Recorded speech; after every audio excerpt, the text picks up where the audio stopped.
এ গোটা দুনিয়ার মানুষ শোনো, সরদার দো আলম জনাব মুহাম্মদ রাসূলুল্লাহ সাল্লাল্লাহু আলাইহি ওয়াসাল্লামের মেয়ে কলিজার টুকরা ফাতেমার অবস্থাটা কি? গোটা দুনিয়ার মানুষ শোনো, সরদার দো আলম সাইয়্যিদুল আম্বিয়া মুহাম্মদুর রাসূলুল্লাহ সাল্লাল্লাহু আলাইহি ওয়াসাল্লাম কলিজার টুকরা ফাতেমা পানির মস্কট টানতে টানতে কাঁধের মধ্যে রশির দাগ পড়িয়া গেছে। আটার চাকরি ঘুরাইতে ঘুরাইতে হাতের মধ্যে দাগ লাগিয়ে গেছে। ফাতেমা এবং আমার বিছানায় একটা ছিল একটা ছাগলের চামড়ার বিছানা, ওই একই বিছানায় দুইজন শুইতাম। আবার ভোরবেলা ওই বিছানার উপরে জানোয়ার দেখে খাওয়া দাওয়া হইতো। ও আমার মুসলমান মারা, আজকে বাংলাদেশে ফাতেমার মতো একজন গরিব বাড়ি করিয়া দেয়, একটা গরিব বাড়ি করিয়া দেন ফাতেমার মতো। যদি ফাতেমা রাদিয়াল্লাহু তাআলা এত গরিব হওয়া সত্ত্বেও আমার মাওলাকে না ভুলে, তুমি আমি সেই মাওলাকে কেন ভুলিয়া যাই?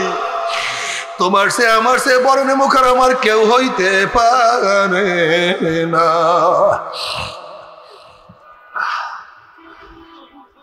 বাবারে, ও আমার যুবক বাবারা, ইসমাইল আলাইহিস সালাতু ওয়াস সালামের বয়স মাত্র 8 বা 9 বা 10। এই ছোট্ট বয়সে আমার মাওলার প্রেমে পড়িয়া, মাওলার পাগল হইয়া ছুরির নিচে যদি নিজের গর্দানকে ঠালিয়া দিতে পারে, ঝুঁকাইয়া দিতে, যদি বাদশাহী ছাড়তে পারে, তুমি আমি কেন নামাজ পড়ার জন্য বিছানা ছাড়তে পারবো না? তুমি কেন আমি মাওলাকে পাওয়ার জন্য মাসিক ইস্তেমায় রাত্রে মসজিদে শুইতে পারবো না? তুমি আমি মাওলাকে পাওয়ার জন্য কেন জিকির আজকার, কেন তরিকার কাজ করতে পারবো না? কেন 2-1 দিন ব্যবসা বন্ধ রাখিয়া কেন দিনের কাজ করতে পারবো না?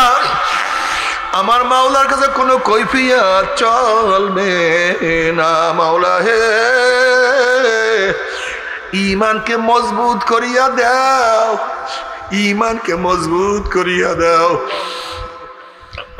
ঈমান আনার পরে যারা নেক আমল করবে, ও যুবক তুমি কেন দেখো না তোমার চেয়ে কত যুবক আমার মাওলার পাগল, কত ইবাদত করে, তুমি কেন ইবাদত করতে পারবা না? ও মুরব্বী, তোমার চেয়ে কত মুরব্বী আমার মাওলার ইবাদত করে, তুমি কেন পারবা না? ও আমার মা বোনেরা, কত মা বোনেরা আমার মাওলার পাগল, কত মা বোনেরা আমার মাওলার পাগল। আল্লাহ, রাবিয়া বসরি রাহমাতুল্লাহ আলাইহা আমার এত মাওলার পাগল।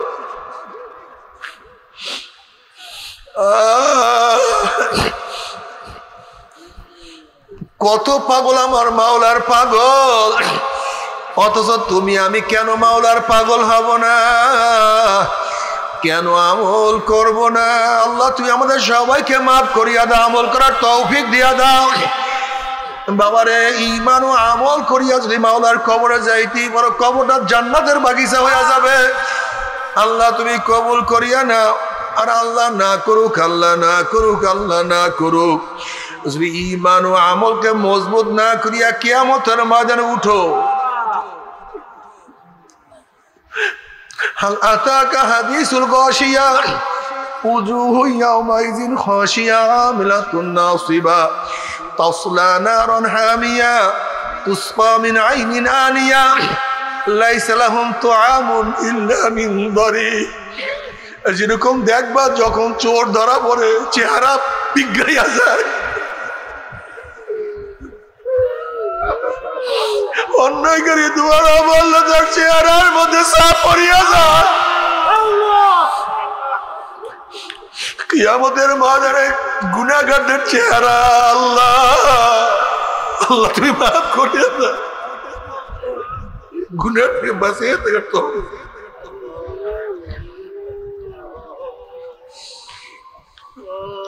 উজুহু ইয়াওমাইযিন খাশিয়া, চেহারার মধ্যে ভয় সাপ পড়িয়া যাবে, আল্লাহ মাফ করিয়া দাও।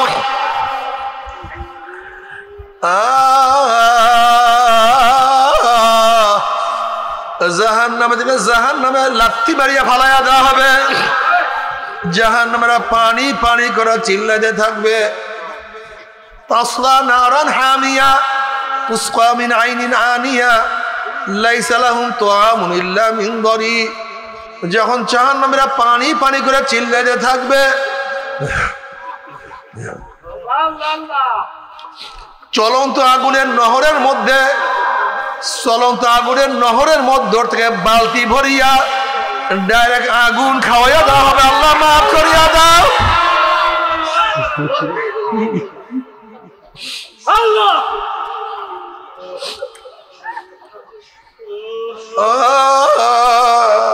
বাবারে,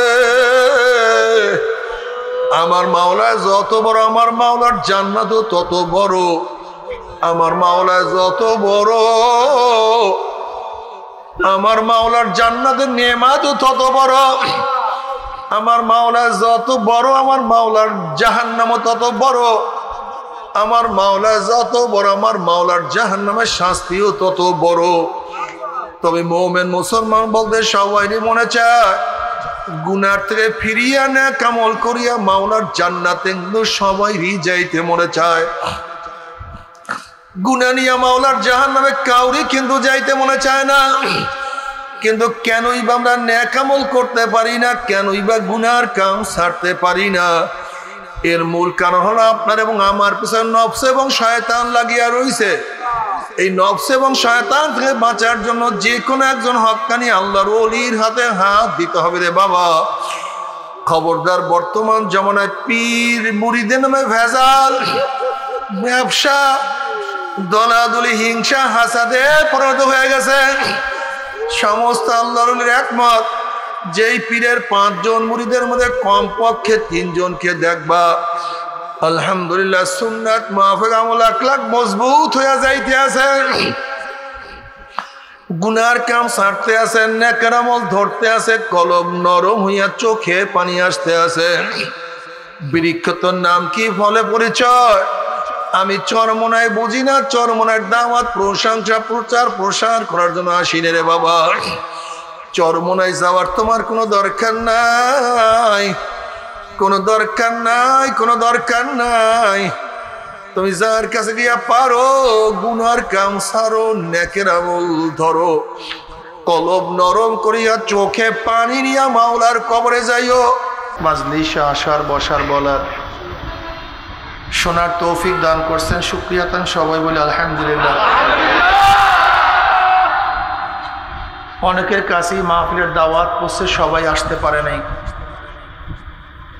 আমাদের শায়খ মুর্শিদ নব্বরুল্লাহ মারকাদামর বলতেন, বাবা, কোন ব্যক্তি হক্কানি উলামায়ে কেরামের বয়ান শোনার জন্য যদি বাড়ি থেকে রওনা করে, বয়ান শেষে আখিরি মুনাজাত দিয়ে বাড়িতে চলে যায়, তার আমল নামায় 50 লক্ষ নেকের কম লিখাই হতে পারে না। আল্লাহ পাক ইচ্ছা করলে 50 লক্ষ মানে 50 কোটি নেক দিয়ে দিতে পারেন। নেক দেওয়ার মালিক কে? কাজে মাওলার কাছে দোয়া করি, মাওলা হে, যেহেতু মাহফিলে নিয়েই আসছেন, আমাদের খালি আমল নামাকে নেকের দ্বারা পূর্ণ না করিয়া কাউকে বিদায় দিয়েন না। আল্লাহুম্মা আমিন। ভাই সাউন্ড বক্সটা সোজা করে দেন, এই সাউন্ড বক্সটা সোজা করে দেন, বক্সটা সোজা করে দেন, সোজা করে দেন, মাইক কমায় দাও। যেহেতু রাত্র অনেক হয়ে গেছে, আমি বেশি বয়ানও করব না। আমি যেই সূরা তেলাওয়াত করছি, সূরা আসর, ইমাম শাফি রহমাতুল্লাহ আলাইহি বলেন, কোন ব্যক্তি যদি সূরা আসরের উপর গবেষণা করে তার জন্য যথেষ্ট।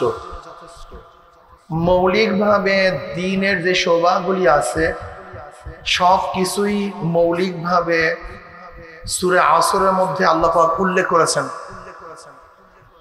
একজন ব্যক্তি নাজাতের জন্য যা দরকার সূরা আসরের মধ্যে তা আছে। বিশ্বাস করেন না, সাহাবাদের মধ্যে এমন 2 জন সাহাবী ছিলেন যারা একে অপরকে সূরা আসর না শোনাবার পর্যন্ত পৃথক হতেন না। সূরা আসরের শুরুতেই আল্লাহ পাক সময়ের কসম কাটছেন, ওয়াল আসর। আমি সময়ের কসম করে বলতেছি, তাকাসসামতুল আসরা। আল্লাহ পাক কেন সময়ের কসম কাটছেন? সময়ের গুরুত্ব বুঝাবার জন্য। কি ভাই? সময় সবচেয়ে দামি হলো সময়। বাসের পিছনে লেখা থাকে সময়ের চেয়ে জীবনের মূল্য অনেক বেশি। যে ব্যক্তি সময়কে কাজে লাগাতে পারে না ওর জীবনের কোনো মূল্য নেই। বুঝাতে পারিনি? যে ব্যক্তি সময়কে কাজে লাগাতে না পারে তার জীবনের কোনো মূল্য নেই। যে ব্যক্তি সময়কে কাজে লাগাতে পারে তারই জীবনের মূল্য। ধরেন আপনার দুইজন বন্ধু, এক বন্ধু সময়কে কাজে লাগায়, পড়াশোনা করে, এক বন্ধু পড়াশোনা করে না। দুইটারই জীবন আছে, দুই জীবনের দাম কি সমান? এই তো বুঝছেন কারণটা কি? দুইটাই জীবন, কিন্তু একজনের সময়কে কাজে লাগাতে পারে আর একজনে পারে না। আপনার দুইজন ছাত্র, যে সামনে ছাত্র বসা আছে, যেই ছাত্ররা সময়ের গুরুত্ব দেয়, সময়কে মূল্যায়ন করে, সে যে ভালো রেজাল্ট করে। যে ব্যক্তি সময়কে মূল্যায়ন করে না একই রেজাল্ট করে। কারণটা কি? সময়ের গুরুত্ব না দেওয়ার কারণে। সময় সবচেয়ে দামি। ইমাম রুমি রহমতুল্লাহ আলাইহি বলেন প্রত্যেকটা সময়, প্রত্যেকটা সেকেন্ড সময়টা মানিক তুল্য। কি তুল্য? তিনি একটা ঘটনা বয়ান করছেন। এক কৃষক হাল চাষ করতেছিলেন, হঠাৎ নাঙ্গলের ফালের মধ্যে টক টক টক টক আওয়াজ। সে ভাবছে মনে হয় পরামাত্মা পেয়েছে, মাটি খুঁড়ছে, দেখে একটা কলসি, কলসির মুখ বাঁধা, খুশিতে আটকান, মনে হয় স্বর্ণ রূপা টাকা অনেক কিছু পেয়েছে। সে মুখ খোলার পরে দেখে সাদা সাদা কতগুলি মার্বেল, গোল গোল কতগুলি মার্বেল। উনি আফসোস করল, মানুষ কত কিছু পায়, আমি পেলাম কতগুলি মার্বেল। যাই হোক, গুল্লি বাস মেরে আমি মার্বেলগুলি কাজে লাগাতে পারবো। সে গুল্লি বাস মারতে মারতে মার্বেল প্রায় শেষ। একদিন হঠাৎ তার বন্ধুকে বলছে, দোস্ত চলো একটু শহরে যাই, জীবনে যাইনি। শহর ঘুরতেছে, দেখতেছে, দেখে শহরের মধ্যে সবচেয়ে দামি একটা দোকান, স্বর্ণের সুকেস, কাঁচে বাঁধানো, সুকেসের মধ্যে স্বর্ণের একটা পেয়ালা, পেয়ালার উপরে ওই যে মার্বেল যা দিয়ে সে গুল্লি বাস মারছে সেটা মার্বেল রাখা, আর কোনো মাল নেই। ব্যক্তি হাসছে, পাগল। দোকানদার দেখে বুঝে পাঠাইছে যে নিশ্চয়ই হাঁসের মধ্যে কোনো কিন্তু আছে। দোকানদার ডাকছে, তুমি এদিকে আসো। আসছে, ভয় পেয়ে গেছে, কোনোদিন শহরে যায় নাই তো, প্রথম শহরে গেছে। তো তুমি হাসছো কেন? বলে এমনিতেই। বলে না, তোমার হাসার কারণ আছে। দুঃখের হাসি, সুখের হাসি, কারণের হাসি আছে কি নেই? দুঃখের কাদা, সুখের কাদা, কাদার মধ্যে পার্থক্য আছে, হাসির মধ্যেও পার্থক্য আছে। বলো তুমি কেন হাসছো? বল না এমনিতেই। বল না, তোমাকে বলতে হবে। বল নির্ভয় বলবো না ভয় বলবো? তুমি নির্ভয় বলে কোনো ভয়ের কি আছে? তুমি বলো কেন হাসছো? এবার যুবক বলতেছে, দেখেন আমি কোনোদিন শহরে আসিনি, এই প্রথম শহরে আসছি। পুরা শহর ঘুরে দেখলাম আপনার দোকানটা সবচেয়ে ভালো, সবচেয়ে দামি, কিন্তু আপনার দোকানে কোনো মাল নাই। ওই মার্বেলটা রাখছেন কেন, সাদা মার্বেলটা? কি বোকা টোকা নাকি তুমি? তুমি শুনছো সাত রাজার ধন মানিক শুনছো? হ্যাঁ শুনছো। বলে এইটাই তো সেই মানিক। মানে আপনি আমার সাথে ফাইজলামি করতেছেন, এইটাই মানিক সে। এটা কেমন কথা?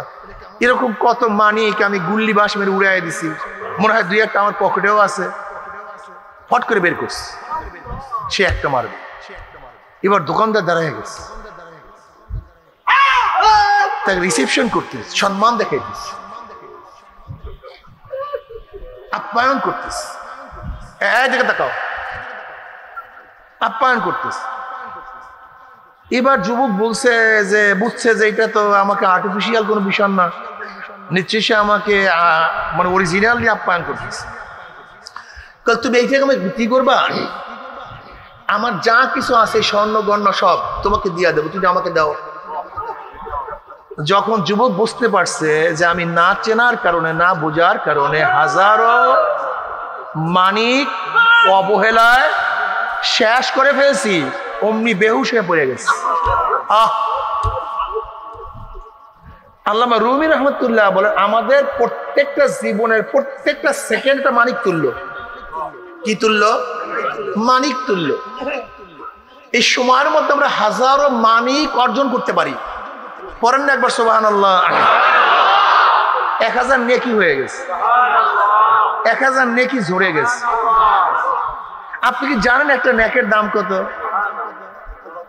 সাহাবায়ে কেরাম রিদওয়ানুল্লাহি তাআলা আলাইহিম আজমাইন নবী আলাইহিস সালাতু ওয়াস সালাম প্রশ্ন করছেন, ইয়া নবী আল্লাহ, একটা নেকের দাম কত?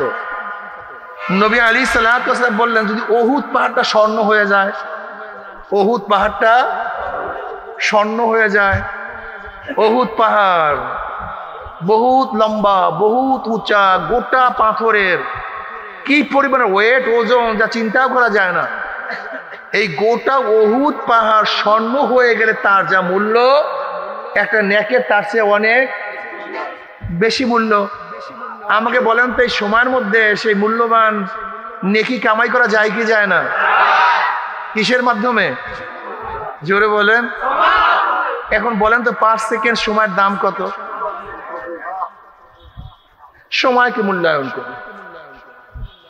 সময় সবচেয়ে দামি। আসলে আমরা সময়কে মূল্যায়ন করতে পারি না। মিটিং 9টায়, শুরু হয় 11টায়, আসবো 10টায়, আসি 12টায়, শুরু হবে এতটায়, শুরু হয়েছে অতটায়। সময় মূল্যায়ন করতে পারি না। এর জন্য যারা জ্ঞানী তারা কি বলছে, আজকা কাম কাল পর না ঢাল। আজকের কাজ কালের জন্য, আগামী কালের জন্য রাখিও না। আজকের কাজ আজকেই, এখনের কাজ এখনই।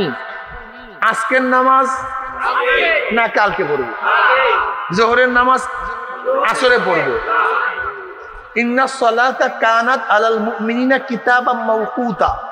সময় মতো নামাজ। কি মতো? সময় শেষ, নামাজ শেষ, আদা হবে না, কাজা হবে। আর ইচ্ছা করি এক ওয়াক্ত নামাজ যদি কাজা করেন, এই পর্ব পড়তেছি, হাত্তা মাজা তক্তুহা সম্মা কাজা, এই পর্ব পড়তেছি, অক্ত চলিয়া গেছে। জোহরের নামাজ আসরে, আসরের নামাজ মাগরিবে, মাগরিবের নামাজ এশা, এশার নামাজ ফজরে, ফজরের নামাজ জোহরে আদায় করছেন না কাজা করছেন? 1 হব্বা জাহান্নাম। কয় হব্বা? 1 হব্বা জাহান্নাম। বুঝেন? 2,88,00,000 বছর জাহান্নাম ভোগ করতে হবে শুধু সময় মতো নামাজ না পড়ার কারণে।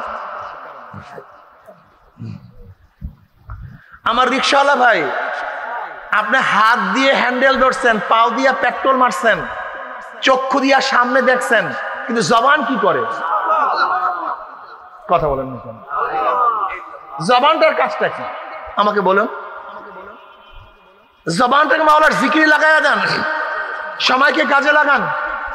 আল্লাহ যেন আমাকে সময় কাজে লাগাবার তৌফিক দান করেন। কারি ইব্রাহিম সাহেব রহমতুল্লাহ প্রতিদিন 24,000 বার জিকির করতেন, প্রতি সেকেন্ড সময় কাজে লাগাতেন। তারাই মাওলাকে পাইছে। আমরা সময়কে কাজে লাগাই না, বেহুদা সময় নষ্ট করতেছি। এর জন্য সময়কে কাজে লাগান। আল্লাহ পাক সময়ের কসম কাটছেন, সময়কে গুরুত্ব দাও। যেই ব্যক্তি সময়কে গুরুত্ব দিতে পারে সেই ব্যক্তি দামি হয়, আর যেই ব্যক্তি সময়কে গুরুত্ব দিতে পারে না সে ধিক্কারিত হয়, দুনিয়ায় লাঞ্ছিত হয়, অপমানিত হয়। সময় কার জন্য বসিয়া থাকে না, সময় চলমান। আপনি বসে আছেন, সময় এই বসছেন, আপনি একই জায়গায় আছেন, কিন্তু ঘড়ির কাঁটা রাত্র চলিয়া যাইতেছে, দিন আসতেছে। আমি আমার জায়গাতেই আছি, কিন্তু সময় কিন্তু তার জায়গায় নাই। আমি বসছি আজকে কয় তারিখ? 1 তারিখ। এক জায়গায় বসবো কালকে 2 তারিখ, একই জায়গায় কালকে পরশু 3 তারিখ, একই জায়গায় তারপরের দিন 4 তারিখ। আজকে শনিবার, কালকে রবিবার, পরশু সোমবার, আমি একই জায়গায়। সময় চলমান, আমি চলমান না। এ আমার ছাত্ররা খবরদার, সময়কে কাজে লাগাও। এ আমার মুরব্বী বাবার, সময়কে কাজে লাগান। আমার মা বোনেরা, সময়কে কাজে লাগান। এই সময়ের মাধ্যমে হাজার হাজার নেক কামাই করতে পারবেন। আপনি কি জানেন কোন হায়াত সবচেয়ে দামি? জনাব মুহাম্মদ রাসূলুল্লাহ সাল্লাল্লাহু আলাইহি ওয়াসাল্লাম ফরমান, যে হায়াত লম্বা হবে, নেকও বেশি হবে, সেই হায়াত সবচেয়ে দামি। হায়াত লম্বা, নেকও বেশি, সেই হায়াত সবচেয়ে দামি হায়াত। আর ওই হায়াত সবচেয়ে নিকৃষ্ট হায়াত, যেই হায়াত লম্বা হবে গুনাহও বেশি হবে, ওই হায়াত সবচেয়ে নিকৃষ্ট হায়াত। আমি কেন ফজর পর্যন্ত বাঁচতে চাই? ফজরের নামাজের আমল যেন আমার আমল নামে বেশি লেখা হয়ে যায়। আমি কেন জোহর পর্যন্ত বাঁচতে চাই? জোহরের নামাজ আমার আমল নামায় লেখা হয়ে যাবে, আসরের নামাজের আমল নামা আমার লেখা হয়ে যাবে, মাগরিবের নামাজের সওয়াব লেখা হয়ে যাবে, কিয়ামতের ময়দান আমার নেকের পাহাড় হয়ে যাবে। ফাআম্মা মান সাকুলাত মাওয়াজিনুহু ফাহুয়া ফি ঈশাতির রাদিয়া, আমার নেকের পাল্লা ওজন হয়ে যাবে, আমার মাওলা জান্নাতের ফয়সালা দিয়া দিবে, আমি জান্নাতি আনন্দ ফুর্তির মধ্যে লিপ্ত হয়ে যাবো। জোরে বলুন সুবহানাল্লাহ। সব সময় চিন্তা করবেন যেন এক ওয়াক্ত নামাজ বেশি হয়, দুইটা সেজদা আমার আমল নামায় বেশি হয়, জবানের মধ্যে একটা জিকির বেশি হয়। এ আমার চরমনায় মুজাহিদ বাবারা সকাল এবং বিকাল শুধু জিকির ট্রেনিং কোর্স, সকাল বিকাল জিকির শুধু উদ্দেশ্য না, বরং এইটা হলো ট্রেনিং। সকাল বিকাল জিকির করবার ট্রেনিং দেবার, জবানটাকে সবসময় মাওলার জিকিরে লাগায়া রাখবা, হাঁটবা, চলবা, উঠবা, বসবা, আর জবানটাকে আমার মাওলার জিকিরে লাগায়া রাখবা। যেই ব্যক্তি বেশি বেশি জিকির করবে তার মৌয়াত ঈমানের সাথে হইয়া যাবে। যে ব্যক্তি বেশি বেশি জিকির করবে কবরটা জান্নাতের বাগিচা হয়ে যাবে। যেই ব্যক্তি বেশি জিকির করবে আমার মাওলা পাক আরশের নিচে জায়গা করিয়া দিবে। যেই ব্যক্তি বেশি বেশি জিকির করবেন আমল নামার ডাইন হাতে পড়িয়া যাবে। যেই ব্যক্তি বেশি বেশি জিকির করবে আমল নামার নেকের পাল্লা ওজন হইয়া যাবে। যেই ব্যক্তি বেশি বেশি জিকির করবে পুলসরাত পানি দিয়ে আমার মাওলার জান্নাতে হাসতে হাসতে চলিয়া যাবে। এর যে আমার রিক্সাওয়ালা বাবারা, ও আমার ঠেলাওয়ালা বাবারা, ও আমার চাকরিজীবী বাবারা, ও আমার দোকানদার বাবারা, যে যেখানে যেই অবস্থায় থাকো আমার পর্দার মা বোনেরা, পাক করো, জবানটাকে মাওলার জিকিরে লাগাইয়া রাখো, কাজ করো, জবানটাকে আমার মাওলার জিকির লাগাইয়া রাখো। আল্লাহ আমাকে তোমার জিকির করার তৌফিক দিয়া দাও। আজকে আমাদের মধ্যে জিকির নাই, জিকির তো ভালো লাগে না। তুমি কি জানো আন মুআয ইবনে জাবাল রাদিয়াল্লাহু তাআলা قال قال رسول الله صلى الله عليه وسلم ليس يتحسر اهل الجنه الا على ساعه مرت بهم لم يذكر الله تعالى فيها। জান্নাতের মধ্যে জান্নাতের আর কোনো আফসোস করবে না, শুধু ওই সময়টুকু আফসোস করবে যে এই সময়টুকু দুনিয়ার মধ্যে আমার মাওলার জিকির ছাড়া কাটায়া দিছে। আল্লাহ জিকির করার তৌফিক দিয়া দাও। এর জন্য সময়কে কাজে লাগাও। ওয়ালাউস ইন্নাল ইনসানা লাফি খুসর, সমস্ত মানুষ ধ্বংস হয়ে যাবে, সমস্ত মানুষ জাহান্নামে চলে যাবে, কোন মানুষ জান্নাতে যেতে পারবে না। হ্যাঁ, ইল্লাল্লাযীনা আমানু ওয়া আমিলুস সলিহাতি কানাত লাহুম জান্নাতুল ফিরদাউসি নুজুলা। অন্য আয়াতের মধ্যে আল্লাহ পাক বলেন ইন্নাল্লাযীনা আমানু ওয়া আমিলুস সলিহাতি কানাত লাহুম জান্নাতুল ফিরদাউসি নুজুলা। সমস্ত মানুষ জাহান্নামে চলিয়া যাবে, কেউ জান্নাতে যেতে পারবে না। কিন্তু হ্যাঁ, যাদের মধ্যে ঈমান ও নেকামল থাকবে, যাদের মধ্যে ঈমান ও নেকামল থাকবে আমার মাওলা তাদেরকে জান্নাতুল ফিরদাউস দান করবে। সবাই বলি সুবহানাল্লাহ। ঈমানকে মজবুত করো।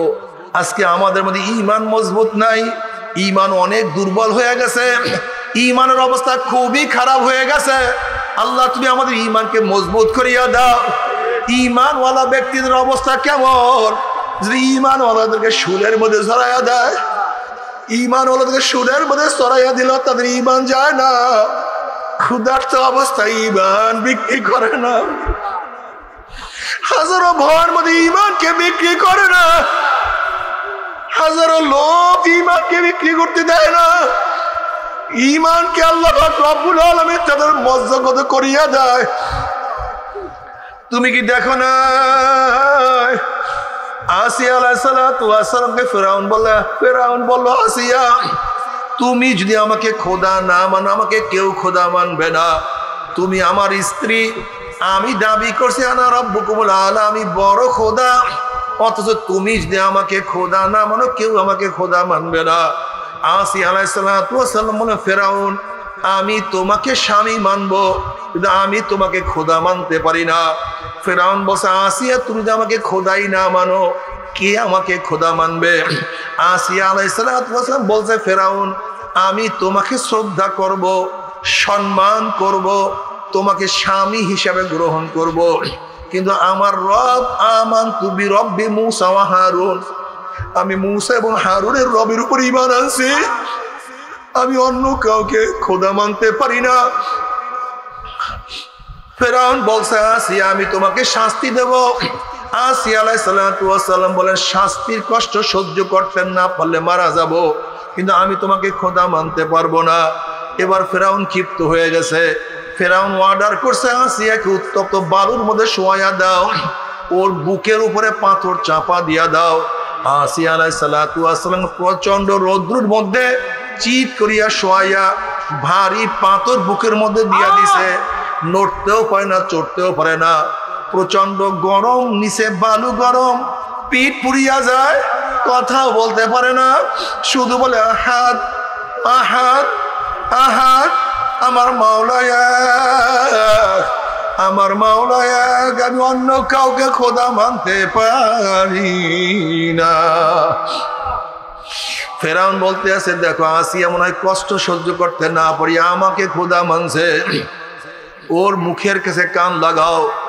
মুখের কাছে কান লাগাবার পরে দেখে আসিয়া শুধু বলে আহাদ আহাদ আহাদ, আমার আল্লাহ এক।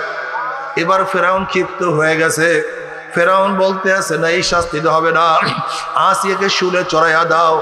এরকম শুলে চড়াইলেও হবে না, আসিয়াকে সমস্ত মানুষের সামনে উলঙ্গ করিয়া ফেলাও, আল্লাহ তুমি মাফ করিয়া দাও। আসিয়ার ডাইন হাতের মধ্যে প্যারাগ লাগাইয়া দাও, আসিয়ার বাম হাতের মধ্যে প্যারাগ লাগাইয়া দাও, আসিয়ার ডাইন পার মধ্যে, ডাইন হাতের মধ্যে, ডাইন পার মধ্যে প্যারাগ লাগাইয়া দাও, আসিয়ার লজ্জাস্থানে প্যারাগ লাগাইয়া দাও, আল্লাহ মাফ করিয়া দাও। এই অবস্থায় মূসা আলাইহিস সালাতু ওয়াস সালাম আসিয়া আলাইহিস সালাতু ওয়াস সালাম কাছ থেকে রওনা করলেন।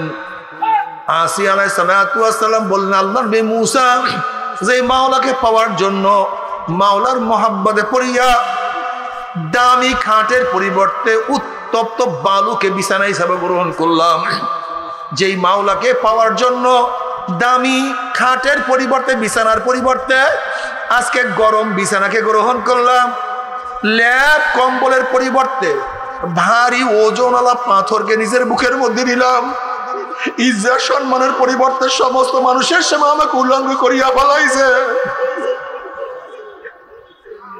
এত বেইজ্জতি আমাকে করছে, সমস্ত মানুষের সামনে আমার বস্ত্র কারি করিয়া ফেলাইছে, আরামায়েশের পরিবর্তে আমার হাত পার মধ্যে প্যারাগ লাগাইয়া দিছে। আল্লাহর নবী মূসা মাওলাকে আমার উপর রাজি না বেজার।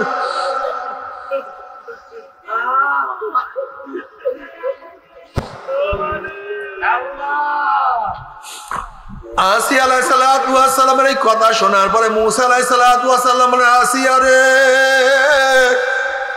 গোটা জান্নাতের দরজা তোমার জন্য খোলা হয়ে গেছে, গোটা ফেরেশতারা তোমার দিকে তাকায় আছে, আমার মাওলা তোমার অপেক্ষায় আছে। এই মুহূর্তে তুমি মাওলার কাছে যেই দোয়া করবে, আমার মাওলা সেই দোয়াই কবুল করবে। তখন আসিয়া আলাইহিস সালাতু ওয়াস সালাম আল্লাহর কাছে দোয়া করে, রব্বি ইবনিলি ইনদাকা বাইতাম মিনাল জান্নাহ ওয়া নাজ্জিনি মিন ফিরআউনা ওয়া আমালিহি ওয়া নাজ্জিনি মিনাল কওমিজ জালিমিন। মাওলা হে, ও আমার খোদা, ও আমার মাওলা, জান্নাতের মধ্যে তোমার নিকটে আমার জন্য একটা ঘর তৈরি করিয়া দাও, তোমার নিকটে একটা আমার জন্য বাড়ি বানাইয়া দাও, যেই ঘরের থেকে আমি সব সময় তোমাকে দেখতে পারবো। মাওলা হে, জান্নাতে গিয়া তোমাকে না পাইলে জান্নাত তো আমার জন্য জাহান্নাম হইয়া যাবে, জান্নাতে গিয়া তোমার দিদার না পাইলে আমার মন ভালো লাগবে না। তোমাকে ছাড়া আমি থাকতে পারবো না। আল্লাহ তোমার নিকটে আমার জন্য একটা ঘর তৈরি করিয়া দাও। এই দোয়া করার সাথে সাথে আল্লাহ পাক রব্বুল আলামিন আসিয়াকে বললেন, আসিয়া তাকায়া দেখ, জান্নাতের মধ্যে তোর জন্য ঘর তৈরি হয়ে গেছে। আসিয়া আলাইহিস সালাম ওই ঘর দেখার সাথে সাথে আল্লাহ পাক তাকে ওই অবস্থায় দুনিয়াতে উঠাইয়া নিয়ে গেছেন। এ আমার পর্দালের মা বোনেরা ও আমার উপস্থিত সামনে আমার বাবারা, যদি আসিয়া আলাইহিস সালাম ঈমান রক্ষা করার জন্য, আমার মাওলাকে পাওয়ার জন্য বাদশাহী ছাড়তে পারে, দামি খাট ছাড়তে পারে, দামি পোশাক ছাড়তে পারে, আরাম আয়েশের পরিবর্তে হাত পার মধ্যে প্যারাক গ্রহণ করতে পারে, তুমি আমি সেই মাওলাকে পাওয়ার জন্য কি করছি? সেই মাওলাকে পাওয়ার জন্য কি ত্যাগ করছি রে বাবা?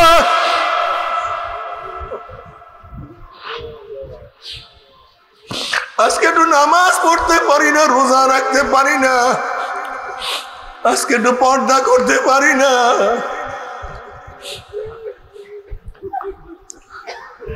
আজকে হালাল হারাম কবিজ করিয়া খাইতে পারি না। আল্লাহ বাবারে মাওলাকে পাওয়ার জন্য হাজরা আলাইহিস সালাম কি সাধনা করছে? হাজরা আলাইহিস সালাম মাওলাকে পাওয়ার জন্য কি সাধনা করছে? আইয়ুব নবী আলাইহিস সালাম মাওলাকে পাওয়ার জন্য কি ত্যাগ করছে? 18 বছর পর্যন্ত আইয়ুব নবী আলাইহিস সালাম অসুস্থ অবস্থায় আছেন, হাত পার মধ্যে শরীরের মধ্যে কিরা লাগিয়া গেছে। 18 বছরের মধ্যে একবার আমার মাওলার কাছে বলেন, মাওলা আমাকে সুস্থ করিয়া দাও। যদিও শরীরের মধ্যে কিরা, কিন্তু জবানটা খালি আমার মাওলাকে ডাকে আল্লাহ। কলিজাটা ঠান্ডা হইয়া যায়।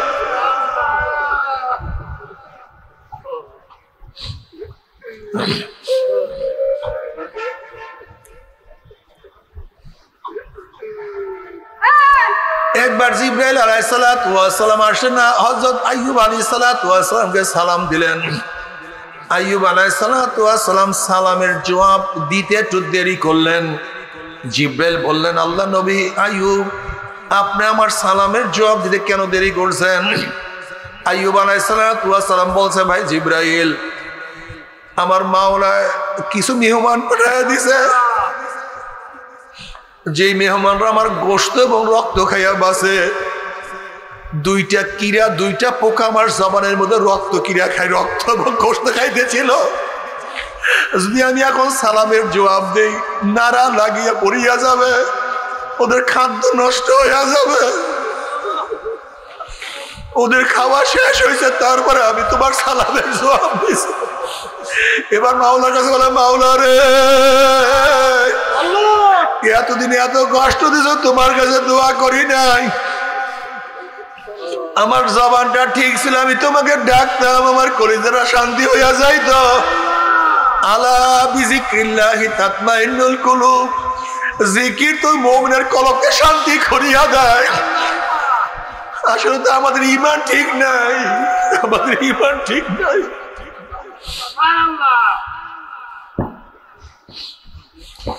এর জন্য জিকিরে মজা লাগে না, জিকির ভালো লাগে না। মাওলার কাছে দোয়া করে, মাওলা হে, এতদিন জবান ঠিক ছিল, আমি তোমাকে ডাকতাম, কলিজাটা ঠান্ডা হইয়া যাইতো। এখন আমি জবান দিয়া তোমাকে ডাকতে পারি না, আমি তো সহ্য করতে পারি না। অমনি আমার মাওলা বলেন, আইয়ুব রে, আমি তোরে পরীক্ষা করছি, আর আমি তোকে পরীক্ষা করব না। আইয়ুব আলাইহিস সালামের শরীরকে আমার মাওলা পাক রব্বুল আগের মতো সুস্থ করিয়া দিয়েছেন। তার ধন সম্পদ আমার মাওলা সব ফিরাইয়া দিয়েছেন। তার স্বামী, তার স্ত্রী, তার সন্তান সব আমার মাওলায় ফিরাইয়া দিয়েছে। দেখো, এত সাধনা করার পরে, এত কষ্ট করার পরেও এক মুহূর্ত আমার মাওলাকে ভুলতেন না। অথচ তুমি আমি সেই মাওলাকে ইয়াদ করি না, সেই মাওলাকে স্মরণ করি না। আসলে ইবাদত আমাদের কাছে মজা লাগে না, আজকে ইবাদত করতে চাই না। আজকে সুন্নাত তোমার কাছে আমার কাছে ভালো লাগে না। ও আমার যুবক বাবারও, আমার মা বোনেরা, ওই হাজরা আলাইহিস সালাতু ওয়াস সালাম কিয়ামতের ময়দানে উঠবে, তুমি আমিও কিয়ামতের ময়দানে উঠবো। ওই আসিয়া আলাইহিস সালাতু ওয়াস সালাম কিয়ামতের ময়দানে উঠবে, তুমি আমিও কিয়ামতের ময়দানে উঠবো। নবী আইয়ুব কিয়ামতের ময়দানে উঠবে, তুমি আমিও কিয়ামতের ময়দানে উঠবো। বেলাল হাবশিও কিয়ামতের ময়দানে উঠবে, তুমি আমি উঠবো। রব্বিরহামহুমা কামা রাব্বায়ানি সগীরা। ওয়াসাল্লাল্লাহু তাআলা আলা খায়রি খালকিহি মুহাম্মাদিন ওয়া আলিহি ওয়া আসহাবিহি ওয়া আজওয়াজিহি ওয়া আতবাইহি আজমাইন ওয়ারহামনা মাআহুম বিরহমাতিকা ইয়া আরহামার রাহিমিন। আসসালামু আলাইকুম ওয়া রাহমাতুল্লাহি ওয়া বারাকাতুহু। এই তাবুটা দেশের কিসের জন্য মুবাদ? হ্যাঁ, এই গরমের দিনে কি মানুষের এই বুদ্ধি থাকবে না কেন তাবু দিয়ে রাখছেন ধর্মের সময়?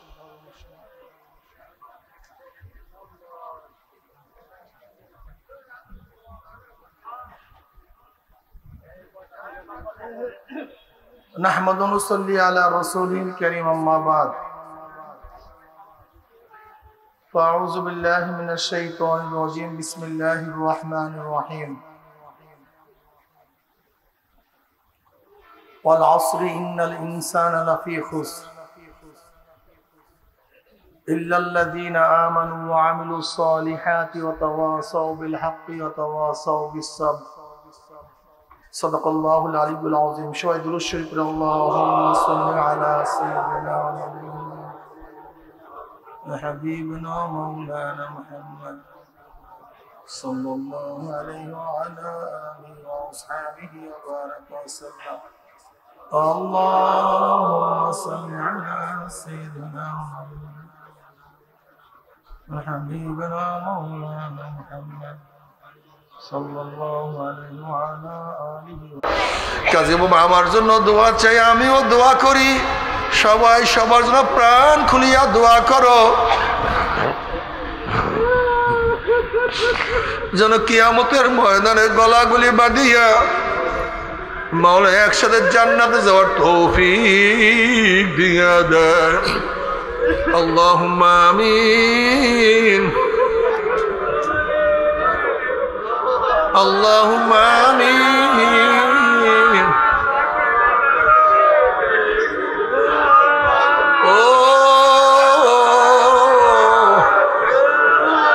ও আমার পর্দার মা বোনেরা, দুই হাত তুলে মাওলার দাবে কান্দো আর মাওলার কাছে মাপ চাও। কান্না না আসলে মনের বুঝরে মন। একদিন এই ঘরের দরজা দিয়ে নতুন বউ হইয়া উঠছিলেন মন। কত মেয়ে লোকে শরবত খাওয়াইছে, কত মেয়ে লোকে বাতাস করছে। আবার একদিন এই ঘরের দুয়ার দিয়ে মরালা শুইয়া বাইর হব। ছেলে কানবে মা মা করে, মেয়ে কানবে মা মা করে। পরে মঞ্চ মাপ তোমার দিব আল্লাহ। আল্লাহ কত আলে বললাম দিয়ে হাত তুললাম রে মাওলা। আল্লাহ কত সাদা দাড়িওয়ালা ভাইদেরকে নিয়ে হাত তুললাম রে মাওলা। আল্লাহ কত বেগুনার নাবালেগ তালেবে ইলম ভাইদেরকে নিয়ে